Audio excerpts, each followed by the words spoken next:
Hello everyone, back again with movie and tune recap. Today, I'm going to explain an American psychological thriller horror film from 2026, titled Over Your Dead Body. Spoilers ahead, so watch out and take care. The movie starts with Dan Burton, a struggling director who is unhappy with his job, and now makes pop-up ads after directing only one movie in his life. While filming a phone commercial, he says the scene is finished, but the client asks for another take, so he shoots it again. After work, Dan tells his coworker that he and his wife are going to his father's lake house for the weekend. He also says his wife wants to go on a long hike alone, which he thinks is a bad idea. Before leaving, Dan sits in his car, where there is duct tape, rope, and a hacksaw. He makes a phone call and tells someone that the plan is on. Dan then visits his father, Michael, who is an Army veteran living in an elderly care home. Dan tells him about Lisa's plan to go hiking alone, and on the TV, a news report says that 2 murderers have escaped from a nearby prison. Michael tells Dan that men of his generation are not real men because they have never gone to war. He says war is what makes a man, and as Dan leaves, Michael says he wishes a war upon him. Dan later drives home and picks up his wife, Lisa, and they begin their weekend trip. Their relationship is tense, and they often criticize each other and argue over small things, including the credit card debt Dan built up while supporting Lisa's acting career. Lisa, who is an actress, reads a play script during the drive. When she mentions that the play's director is a theater director, Dan gets upset because he feels she is saying he is not a real director. Lisa replies that he only directs commercials, and when Dan reminds her that he once directed a movie, Lisa points out that it was 8 years ago. Dan and Lisa arrive at their weekend house, which is by a lake deep in the woods. Lisa takes the keys from above the door and unlocks the house, and after they settle in, Dan cooks a special steak dinner with imported peppercorns from Ohio. He says he made it because steak is her favorite meal, but Lisa tells him that her favorite food is actually ceviche. Dan asks where she would even get ceviche, and Lisa says from a Peruvian restaurant. Dan then brings up a man named Dario from her acting class, who is Peruvian, but Lisa says she does not understand why he is mentioning him. That night, the couple argues while playing Scrabble, and Lisa becomes frustrated with the game and decides to go to bed. The next day, Dan goes into the woods and collects heavy rocks. He puts them into a duffel bag and places the bag inside his small boat at the dock. Later, Dan goes back into the house, takes out the items he brought with him, and carries them to the basement. After that, he soaks a hand towel with chloroform and quietly walks toward Lisa from behind while she reads her script. Before Dan can attack her, Lisa suddenly says his name. She turns around and uses a taser on him, knocking him unconscious. Dan later wakes up tied to a chair in the kitchen, and Lisa tells him that she found the rope, tape, saw, and rocks, and realizes that he was planning to kill her. Holding one of his father's shotguns at him, she forces him to confess. Dan admits that he planned to murder her, cut up her body, and sink it in the lake using the rocks, and Lisa demands to know why he wanted to do it. Dan says he knows she had an affair with Dario, her theater director, and Lisa replies that he hasn't slept with her for 2 years. Dan then says that she constantly criticizes him and makes him feel small, and Lisa then reveals that she also had a plan to kill him. Flashbacks show her talking to a friend the day before, saying that she and Dan were going away for the weekend and that Dan wanted to go hunting, even though she believed hunting was dangerous. Lisa explains that she planned to shoot Dan with one of the guns and make it look like a hunting accident. The two begin arguing about whose murder plan was better, and they even mock each other by acting out fake crying over the other's death. The argument makes Lisa so angry that she strikes Dan in the face with the butt of the rifle, causing his nose to bleed. Before Lisa could shoot Dan, Dan's old high school friend Henry suddenly came behind her and hit her on the head with a hammer, knocking her out. Flashbacks show that 5 days earlier, Dan asked Henry to help with the murder plan. Dan promised to give Henry half of the $100,000 life insurance money. Dan said he could kill Lisa, but he could not cut up the body, so Henry agreed to do it, and in return, Henry wanted Dan to spend more time with him. Lisa later wakes up tied up, and Dan asks why she wanted to kill him.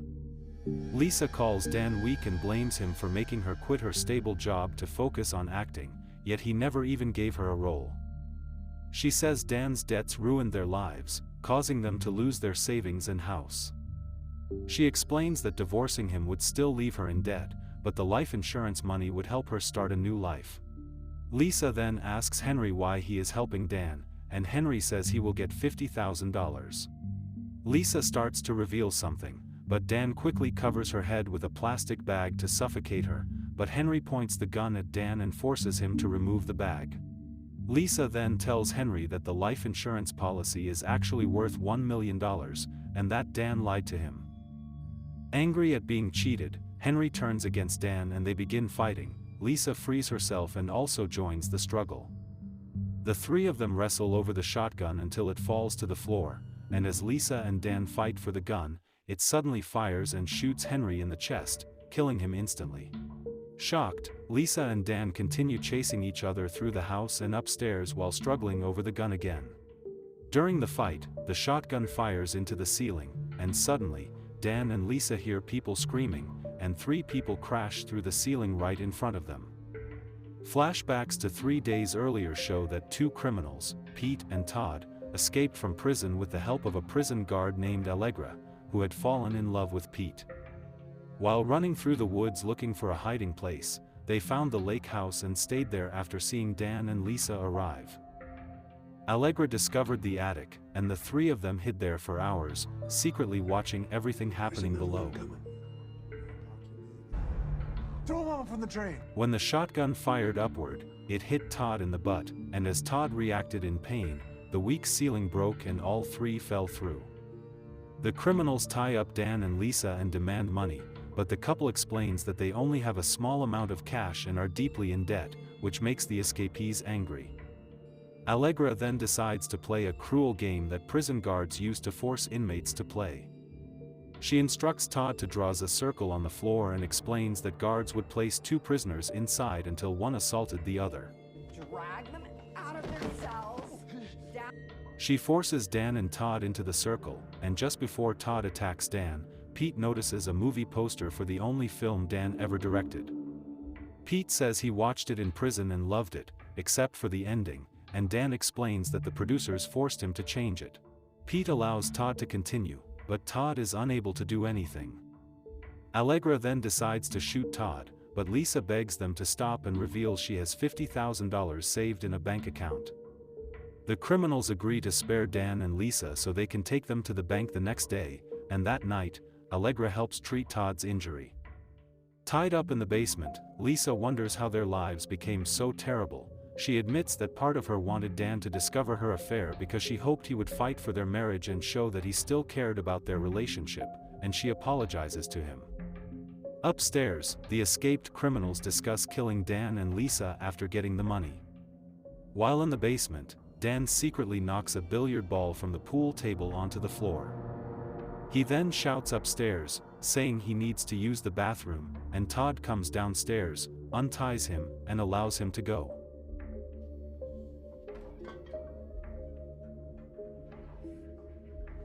After leaving the bathroom, Dan attacks Todd by hitting him with the billiard ball he had hidden inside his sock.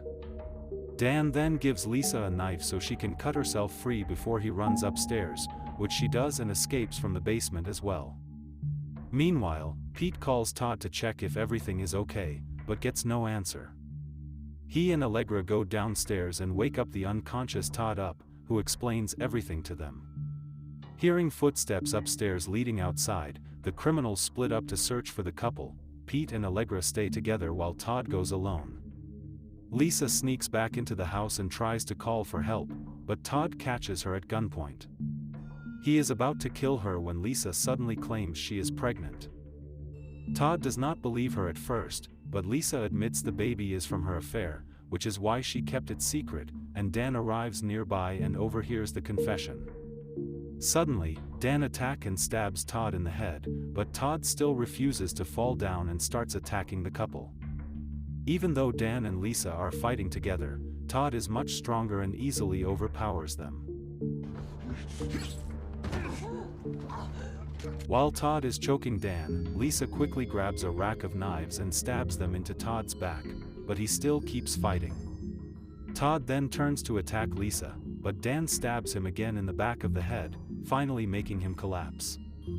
The earlier gunshot brings Pete and Allegra back to the house, where they find Todd lying dead, and the couple quickly hide inside a closet. Dan admits to Lisa that he gave up on their relationship because he felt like a failure and didn't know how to fix things. He apologizes and gives her the boat keys, telling her to escape. Dan also says he knows about the pregnancy and doesn't care that the baby is not his because he is still happy about it. Lisa then reveals that she was never pregnant and only lied to delay Todd. Pete soon finds them, and Dan attacks him so Lisa can run away, but Allegra catches her. Dan tackles Allegra, but Pete crashes through a window into the front yard and attacks the couple again. Pete is about to kill Dan when Lisa hits him in the stomach with a rake. As the frightened Lisa steps back, Todd suddenly appears alive again and grabs her hostage. Pete breaks the rake in half and stabs it into Dan's hand, telling him to stop fighting. Then Pete flips over a lawnmower and says he has killed men in many ways, but always wanted to try this. He starts pushing Dan's face toward the spinning blades. Dan struggles, but 2 of his fingers get cut off.